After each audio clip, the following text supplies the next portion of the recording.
What's up, Star Wars nerds, and welcome to another episode of Brett on Fett. On today's episode, we're going to be having another segment of Random Figures Spotlight, and spoiler alert, if you're a Clones fan, you're gonna like this one. Also, I'm going to be giving a quick pickups update for a character previously featured on Random Figures Spotlight, Jodo Kast. Let's get to it.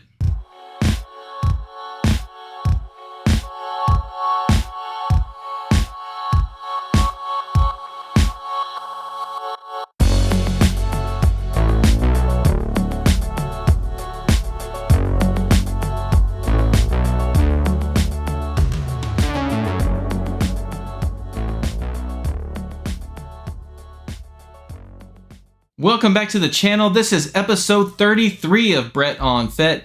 And before we move on to our main topic of the episode, that being the Random Figures Spotlight, I did want to give a quick pickups update for a different figure that I previously featured on Random Figures Spotlight way back on episode 13, and that is Jodo Kast. So I was able to get my hands on another version of him I did not previously own, which is the Legacy Collection. Now, if you want to see more on Jodo Kast, please go back and watch episode 13 where I give a brief history of him as well as the different releases of Jodo Kast. But let's take a quick close-up look at the other version of Jodo Kast I recently picked up. Okay, if you've seen my episode 13, you're familiar with this guy. This is my 2010 Kmart exclusive Jodo Kast. Man, I love this figure. I love that Kmart sticker on there. It's so nostalgic for me since Kmart is no longer around here in the US. But I recently finally acquired the other version of Jodo Kast. This is the Blue Legacy Collection version that came out in 2008. And what an awesome figure. I love how it's displayed. You know, it's different than the way my other one is displayed, so that's a bonus.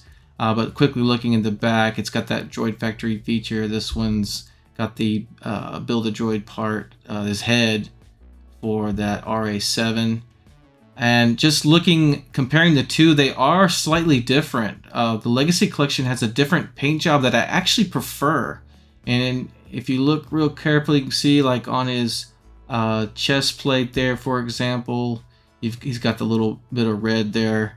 And the yellow just seems to be a little bit brighter to me. I don't know, maybe I'm imagining things, but it does seem to pop a little bit better. But I mean, I just love how this one, Legacy Collection, is displayed with his helmet on, and the Kmart one, he's got his helmet off, so I've kind of got both features there, so couldn't be happier with having both of these guys.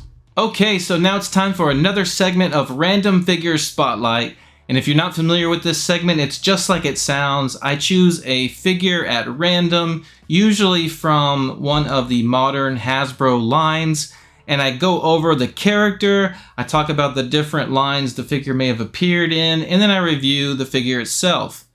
And for today's Random Figure Spotlight, I've chosen Commander Neo / Saleucami Trooper. Now, I've cheated a little bit on this one because I'm featuring two different versions, and I'll explain a little bit why later. But before we get into that, let's first take a closer look at who Commander Neo is.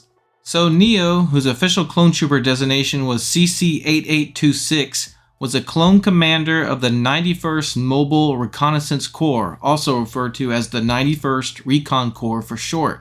We first saw Neo in Star Wars Episode 3, where he and his troops were stationed on the Outer Rim world of Saleucami during the final days of the Clone Wars, under the command of Jedi Stas Ali. While patrolling the planet's surface on BARC speeder bikes along with Stas Ali, Neo received the infamous Order 66 message from Palpatine instructing him to execute his Jedi commander, which he and his troops carried out.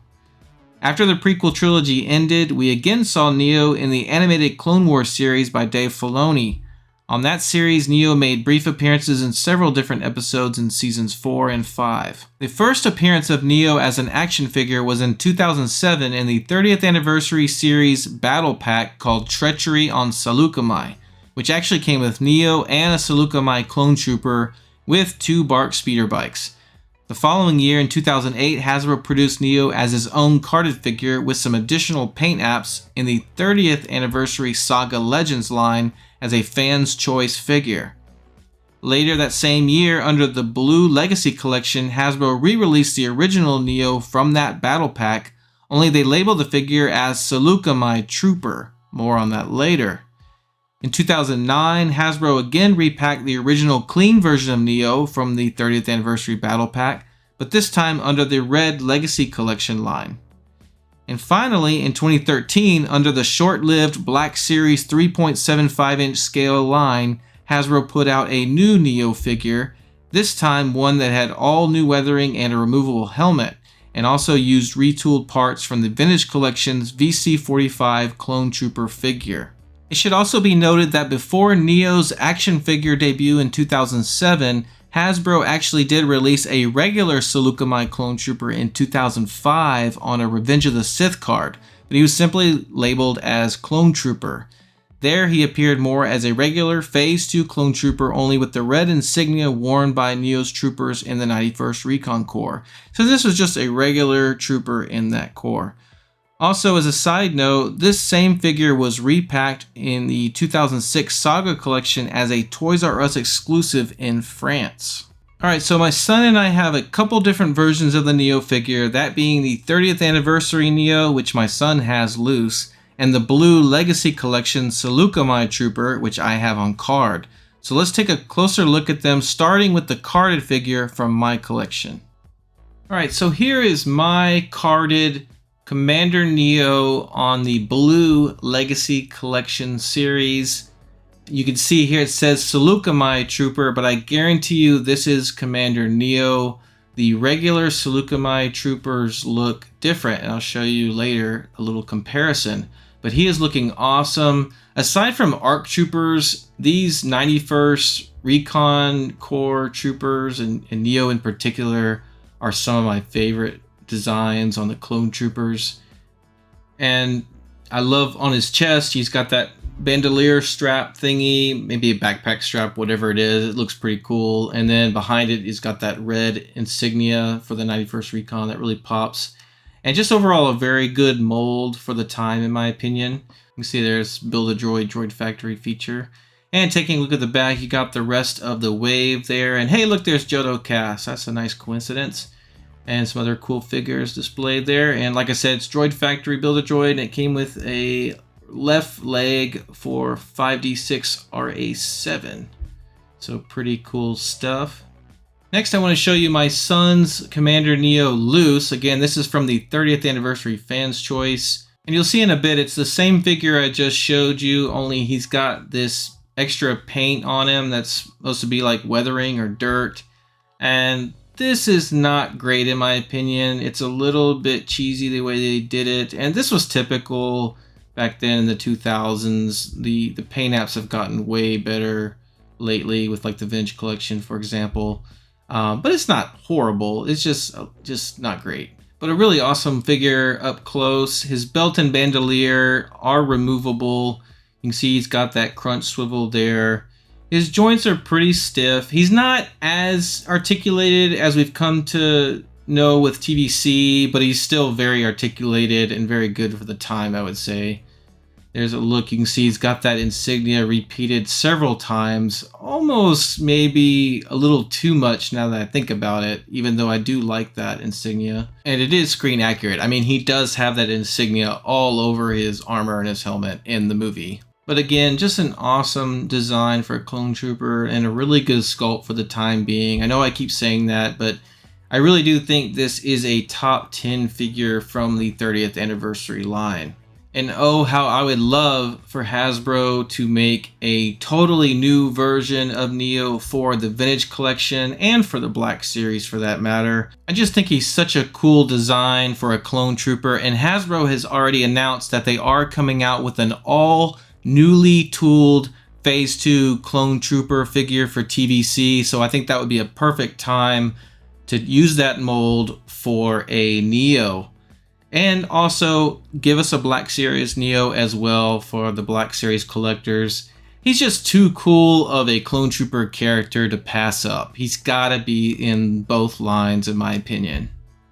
Alright, so real quick, I just wanted to bring back the Legacy Collection Seleucami Trooper, compare them on camera. As you can see, they are the same mold, the same exact figure. It's just the one on the left, the 30th Anniversary version, does have that extra paint for the weathering. All right, so I did once more want to go over the different versions of this figure and the naming conventions, because there are some oddities here. So again, starting with this 2005 release, this is just the regular Phase 2 Seleucami clone trooper. You know, he's just a regular clone trooper, but with the red insignia. Then they had this first actual appearance of Neo. You can see him on the bottom here on this battle pack. And the figure on top is actually a regular Seleucami clone trooper. And it even says clone trooper on the back on the right hand side. And it may be a little bit hard to tell in this picture, but that regular Seleucami clone trooper has a red visor over his eyes, whereas Neo has the black visor. And so once again, this is the first official release of Neo on his own card, and they've got the name right. It says Commander Neo. This is definitely Neo. And here's a great image courtesy of rebelscum.com comparing all three figures I just covered. The regular Phase 2 clone trooper with the Seleucami insignia, Commander Neo in the middle, and then a Seleucami clone trooper on the right. And I was fine with the naming conventions on all three of those figures until they got to this blue Legacy Collection figure. I have no idea why they called it Seleucami Trooper when it's clearly Commander Neo. I mean, they even admit that it's Commander Neo in the previous releases. So it's just very odd choice for them to revert back to a regular Seleucami Trooper name on this figure, but I digress. And as sort of a bonus, I did want to show you guys my son's Bark Speeder bike he has. I got him this loose at a local toy shop. We don't have that 2-pack battle pack I showed you earlier, just the bike itself. And I got Neo on there and he looks really good. It's a cool speeder bike. I think it's got some nice detail on it. It is a little tricky to get these older figures positioned on there. I'm sure if I had that 3.75 Black Series version, it would be easier to pose them. But it's got a wheel on the bottom and the back there, which makes it easy to roll around, so that's nice for playability. And it just looks good. I love the combination of Neo and these Bark Speeders. I just think it's really cool looking and a great little toy there. So, man, I wouldn't mind having both of these in the vintage collection someday. So cool stuff. All right, so that's gonna do it for this episode of Brett on Fett. Let me know in the comments what you think about Commander Neo, and if you agree with me that we need an all-new version of him for the vintage collection as well as the Black Series. Thanks so much for checking out this video. If you liked it, please hit that like button. It would really help me out. Thank you so much to my subscribers. Also, don't forget you can follow me on both Instagram and on Twitter. Take care, and we'll see you next time.